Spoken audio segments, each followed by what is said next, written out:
Sid.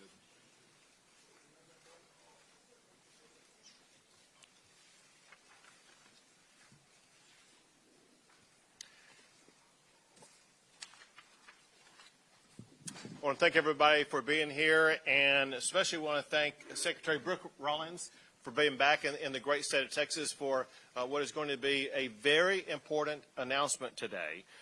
Before we get into the substance of what we talk about, I want to thank not only Secretary Rollins for being here, but we have our own Texas Ag Commissioner Sid Miller, who's with us here today. We have representatives both at the state and federal level from across the state. We have State Representative Helen Kerwin, Stan Kissman, Ryan Guillen, Congressman Tony Gonzalez, Senator Perry, Glenn Hager. Where's he? Oh, there. Happiest guy in the room right now. Yeah, my Aggie. And Representative Money, as well as Representative Buckley.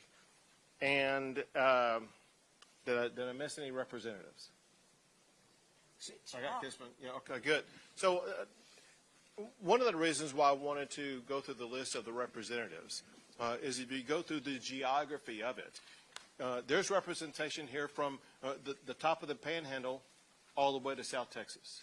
And there's a reason for that, because the issue we're talking about today involves every square inch of the state of Texas.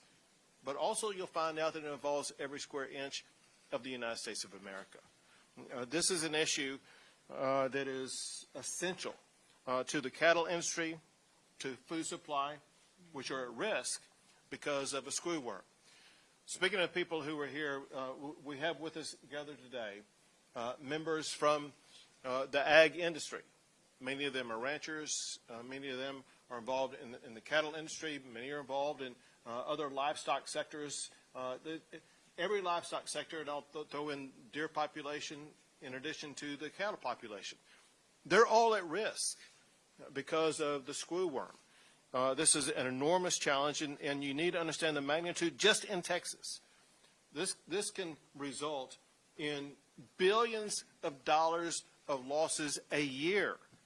It could truly crush the cattle industry as well as other livestock industry in Texas.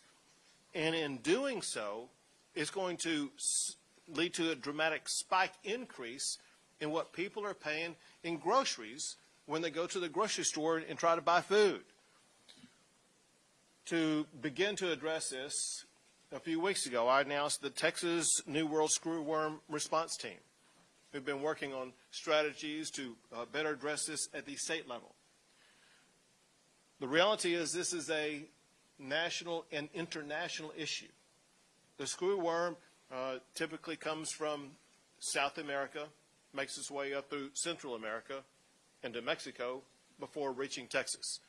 It has gone through all of those geographic regions and now is in southern part of Mexico and is nearing Texas. And we are going to face these dire economic consequences. Our industries, our ranchers, people who buy groceries are going to face these dire consequences if action is not taken to deny the ability of the screwworm being able to get into the state of Texas. And as a result, someone who loves Texas is stepping up and taking action. And that's President Trump. He was here with me last month, and he told the public, Donald Trump loves the state of Texas and the people of this state. He also is concerned about the cost of rising inflation that would result from rising beef prices. And so he sent to us the person who is in charge of this issue at the United States and international level, and that is his Secretary of Agriculture, Brooke Rollins. Brooke, we're proud to have you here today. Governor, thank you. Thanks everyone for being here. It's a real honor. I was just back with the governor in the office and saying the last time I was in this office was 22 or 23 years ago as a young staffer for then Governor Rick Perry. So kind of a full circle moment for me. What a great country we live in. And it's just such a joy to be home. And not that you, sir, are not the most important person in the room, but State Representative Helen Kerwin, my mom, who you mentioned, is right over here to the left, along with so many of our great representatives. A quick shout out to Commissioner of Agriculture Sid Miller. He has been my partner on this now for 6 months, and no one knows more or has fought more mightily for our cattle ranchers, especially in Texas, but around the country, and your leadership is so appreciated, Sid. Thank you. Again, what a great joy to be here, and I love the shout out to my boss, President Trump, whom I've been next to for now almost 10 years. First Trump White House, the domestic policy chief, building in the interim the plans for a second Trump White House, and then to now serve as his Secretary of Agriculture, but specifically to be the first Texan, the first Aggie. Glenn Hagar in this role has been just the great blessing of a lifetime. Again, what a joy to be here. So grateful to my friend Governor Abbott. Davy Crockett once called Texas the garden spot of the world. And having seen much of the world now as the Secretary of Agriculture over the last 6 months, it is true. And again, the greatest blessing to be back. What a great location here in our Texas Capitol. Working in Washington, D.C. every day, it's impossible to spot the United States Capitol without thinking that it looks a little small next to our own Texas State Capitol. I also want to give, again, another shout out to Governor Abbott for hosting us today. It's been really such a great partnership working alongside him these last 6 months, and remembering very well what a champion for freedom he is, and how Texas will continue to lead the way in freedom and liberty and less government and deregulation, and how proud I am to have been a small part of that for a long time, but now seeing the impact and the effect of your leadership at the national level, I think continues to inspire. Governor, your steadfastness and strength, especially in the worst of times, which I witnessed firsthand last month when I came down with President Trump, again, continues to be such an inspiration. And in those times, that leadership is certainly more honored and admired and respected, and just so valuable. So thank you for that. The USDA is privileged to work alongside the state of Texas to see that our affected farmers and ranchers receive the help they need in the face of all tragedy, but especially in this last one, playing a role where we can as USDA was a priority and continues to be. I also want to thank Governor Abbott, even though we're not here today to talk about SNAP or food stamps, but he is one of 11 governors from around the country that submitted a waiver that has been approved. I was honored to sign just last week that starting in April of next year, taxpayers will no longer be funding sugary drinks and candy in the state of Texas for those in our SNAP program.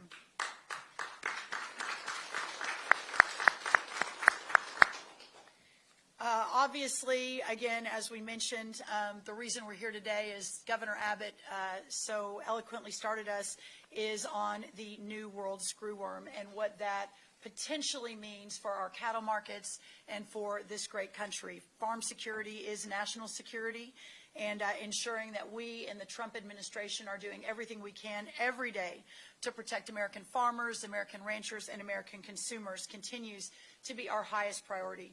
We are here in Austin, Texas, to address a serious national security issue and threat. It is a threat to our ranching community, represented by so many of my friends over here to my left, but it is also a threat to our nation, and that threat is the new World Screwworm. The new World Screwworm is a flesh-eating parasite. People think it's actually a worm, but it's not. It's actually a parasite that torments cattle and even the occasional human or household pet. This pest, which was once eradicated in the United States decades ago, has now reemerged and reemerged dangerously close to our southern border, closest to Texas, but also waging a war with our friends in Arizona and New Mexico as well.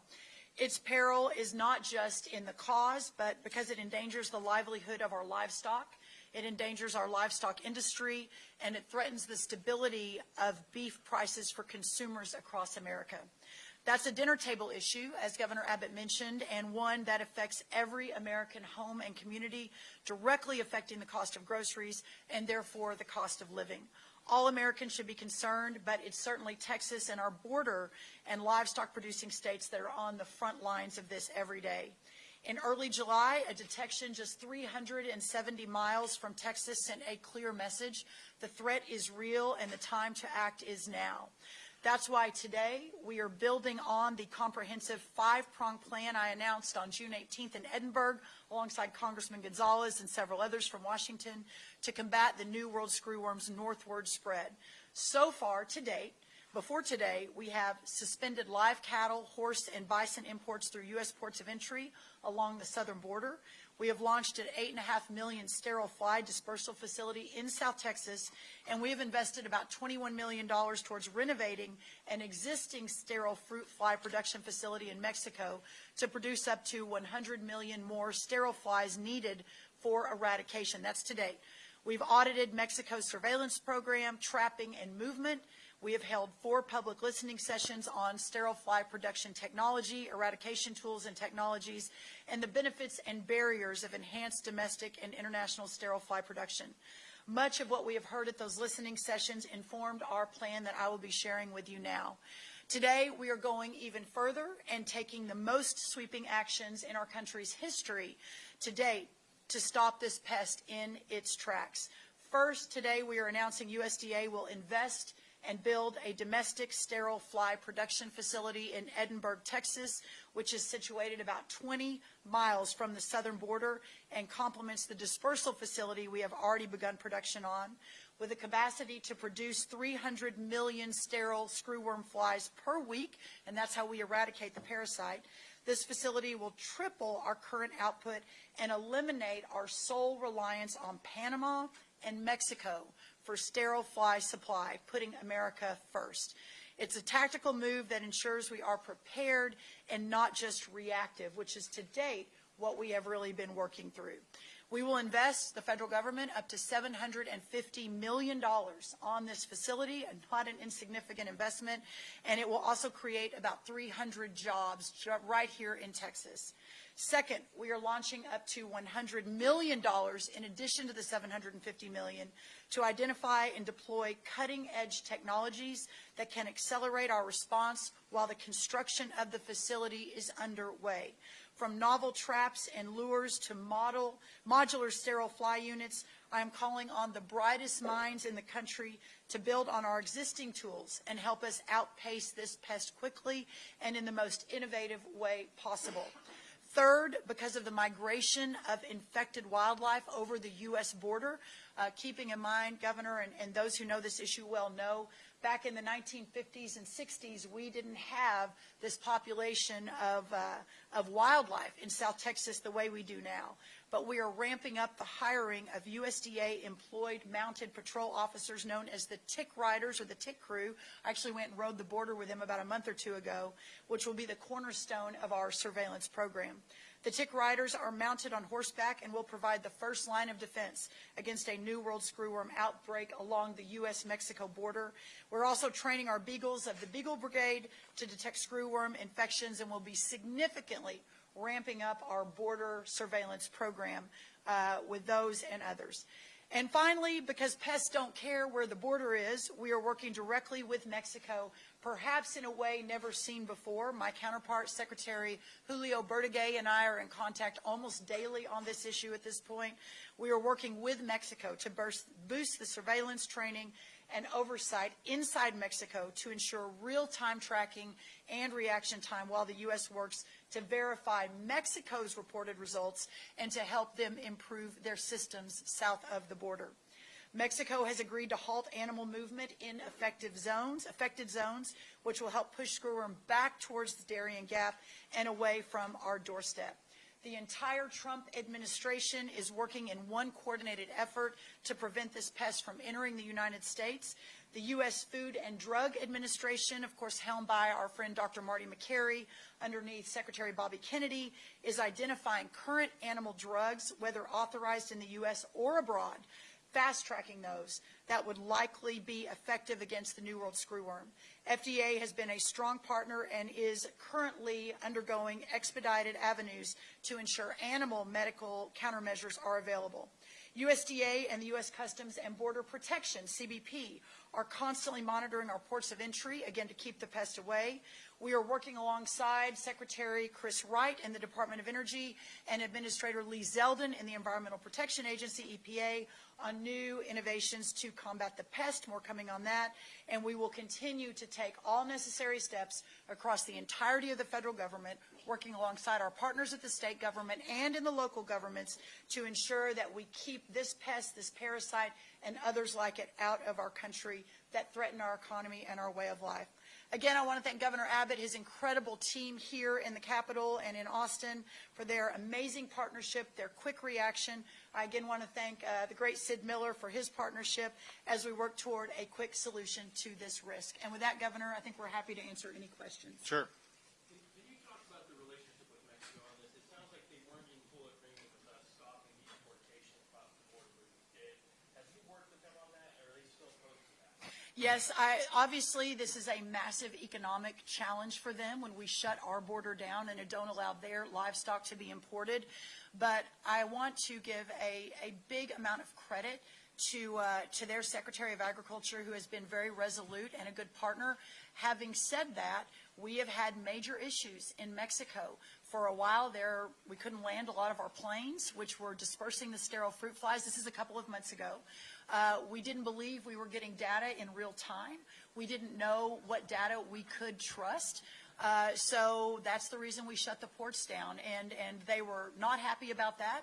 They continue to push very hard for us to open those ports. But I have been very clear to them over and over again that those ports don't open until we begin to push the screwworm back. And so I think that's important. So we're making progress. The partnership is as strong as it has ever been.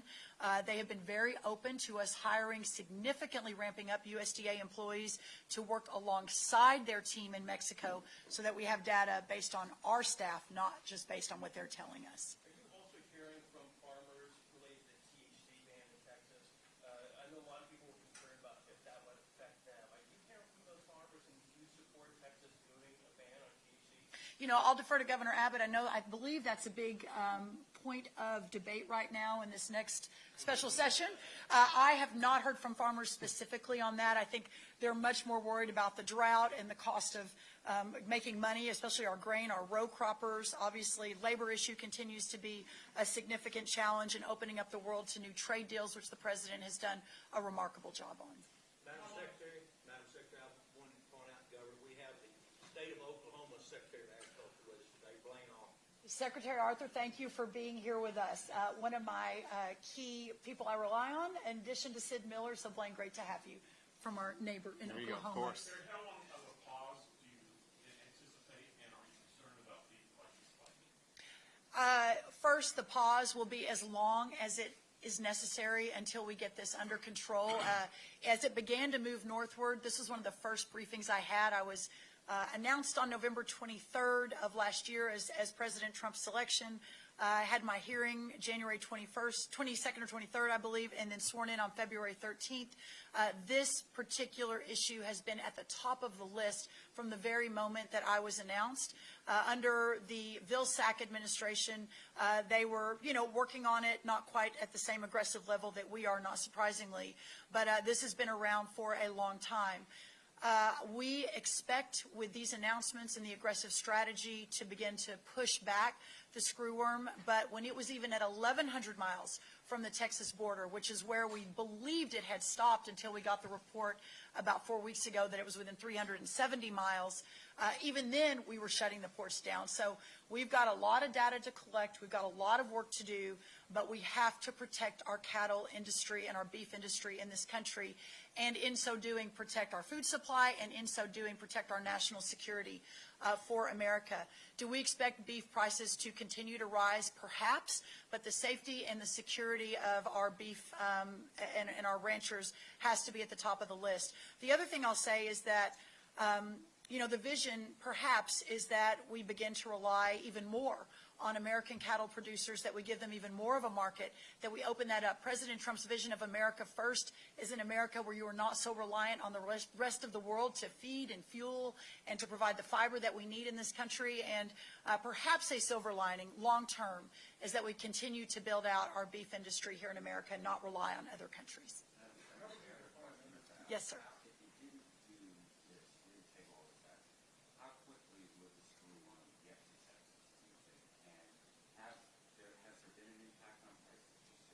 I don't believe there's been, based on everything we have in the data, there's no impact yet. I don't want to count that out because there could be eventually, but I believe, and this is more hypothetical than anything based on data, but without us taking these significant, very aggressive steps, and by the way, this is not just, USDA and me sitting up in Washington saying, let's do this. This discussion has been at the very top level. I've talked to President Trump specifically about it. He was obviously very interested and wanted to know all the details about what a new world screwworm was in only President Donald Trump fashion, and we went into great detail on that. But he has said whatever we need to do to, A, protect our farmers and our ranchers. He has been unequivocal and resolute in his support of our agriculture industry across this country. I have to say there's never been a president, at least in our lifetimes, that has been more so than President Trump. But obviously, his promise to the American people last year to, number one, secure the border, but number two, work on the cost of living for all everyday and average Americans, that is all very, very important to him. I believe sincerely without these very, very aggressive steps that the screwworm would have gotten to our border already and would have already been in our country. So we're doing everything we can to stop it, but also with Plan B and Plan C, talking about the FDA and how we would treat it as if it does get closer. We don't believe it will, but what we need to do in those instances as well. Thank you. So, listen, as usual, the options are always on the table. What's on the table right now is a record-breaking amount of funding and strategy coming from the Trump administration, and we need to calibrate what the needs are in Texas in the aftermath of this incredible announcement today. One last question. One more question. You can. I'll come back to you. This topic is so very important. If there's another question concerning the screwworm, we've got to hand that back here. How long do you think it will take for the facility at Moore Air Base to come online? Thank you. That's actually a really, really great question. The good news is Moore Air Base is already there. The infrastructure is there. It won't happen tomorrow or next week, but we are fast-tracking in every possible way.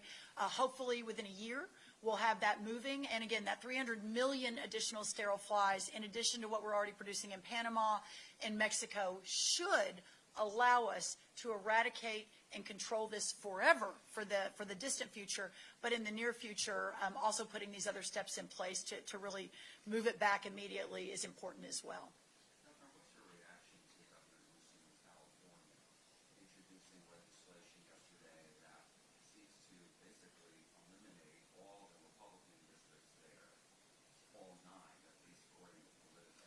Okay. How is Texas going to respond if you are? For one, it's a joke, but also according to Politico, 2/3 of his state disagree with him on that. And for him to be able to get anything passed, he has to have 2/3 of the state agree with him on it.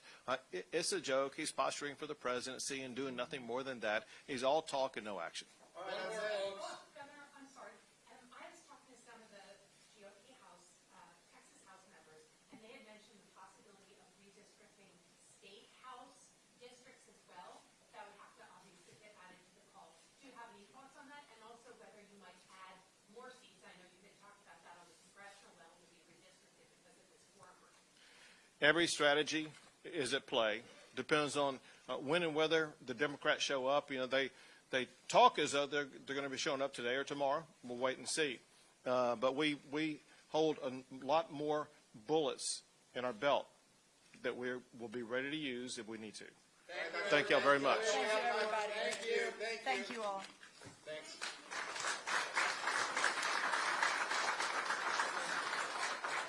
Good job. You too. Thank you.